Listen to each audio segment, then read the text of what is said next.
J'avais aussi envie et besoin de partager quelque chose qui me paraît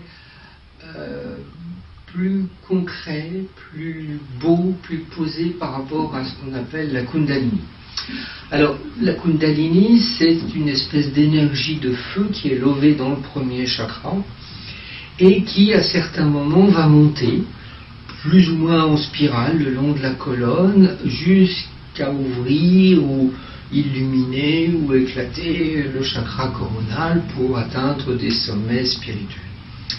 Mon expérience des montées de Kundalini est différente de ces présupposés dangereux, radicalement puissants de montées de Kundalini. Les montées de Kundalini, pour moi, elles ont eu lieu non seulement en stage tantra ou dans des relations tantriques amoureuses, mais aussi dans la nature.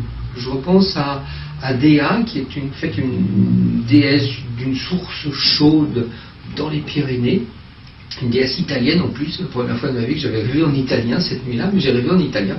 Et cette Dea, après avoir trempé pendant 3 heures dans l'eau chaude de la source naturelle et sauvage, en plein hiver en plus, donc en même temps c'était intéressant le contraste de température. Et donc la nuit j'ai dû dormir, en tous les cas j'ai essayé de dormir allongé sur le dos, et sans dents, donc à la belle étoile en plus. Et là la déesse s'est manifestée à moi, il y a eu une espèce de bouffée d'énergie, mais à la fois puissante, chaleureuse et bienfaisante, qui est plus large que le bassin, qui s'est un peu rétréci jusqu'à peu près au niveau des hanches, un peu à l'intérieur, et qui a réussi à monter tout doucement. La Kundalini, c'est une énergie qui peut être destructrice, qui peut être trop puissante, surtout si les gens, et ça je l'ai déjà rencontré en consultation, la contiennent, s'ils la retiennent. S'ils retiennent trop cette énergie-là de vie, de joie, de créativité, de plaisir, de célébration de la vie, c'est une cocotte minute qui va exploser. Alors effectivement, quand ça explose ou quand ça monte d'un seul coup, parce que cette énergie, elle ne doit pas être contenue. Quand ça explose, effectivement, là, ça fait des dégâts dans les chakras, dans la vie, dans les corps énergétiques qui se retrouvent complètement éclatés dans tous les sens.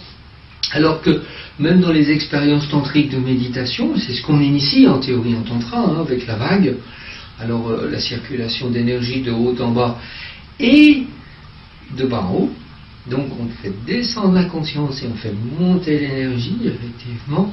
Ça c'est une des premières variantes de vague. Mais l'idée là, c'est de célébrer cette Kundalini et de l'accueillir avec douceur.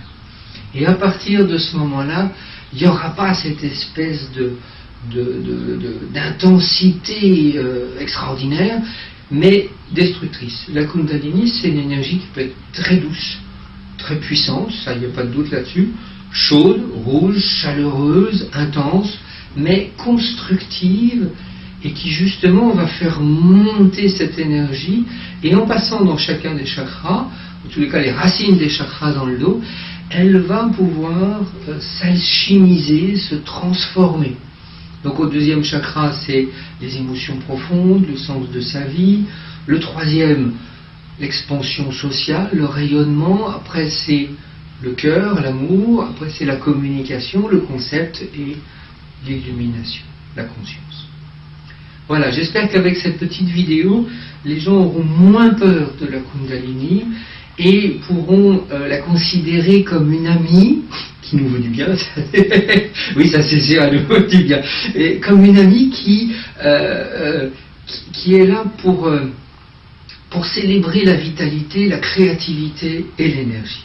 Je vous souhaite une bonne Kundalini.